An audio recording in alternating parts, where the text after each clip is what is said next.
C'est invraisemblable, en fait. Tout a été fait pour dire on le tue et on le fait taire. Et le seul truc, je pense, et honnêtement, je dis ça sans aucune prétention, mais je pense que ces gens sont partis du postulat que je devais être un peu simplé. Oui. Ils ne devaient pas penser que je savais lire et écrire et que je lirais les pièces de procédure en détail plus que mes avocats. C'est-à-dire que j'ai lu toutes les pièces de procédure.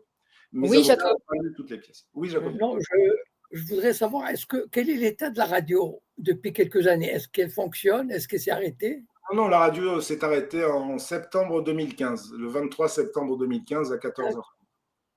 Liquidée, radio abusivement liquidée, absolument. C'est ce qu'on voit d'ailleurs sur le schéma. Liquidée avec 400 000 euros dans ses caisses. Oui, c'est terrible. Et avec 100% des créanciers qui ont accepté le remboursement qu'il aura, parce il y avait un passif minable en fait.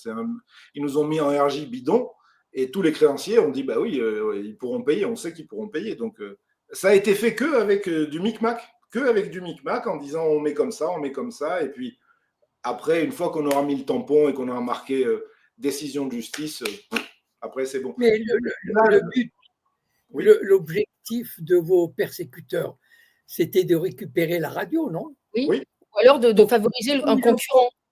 Comme ils ne l'ont pas obtenu, pourquoi ils ont persévéré à vous harceler après la fermeture de la radio? En réalité, au départ, ils ont forcé beaucoup pour prendre la radio jusqu'au dernier jour, puisqu'ils étaient candidats à la reprise devant le CSA. Oui.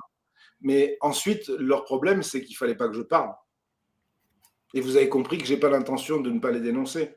Donc, leur problème étant qu'il ne fallait pas que je parle, il fallait ensuite me faire taire.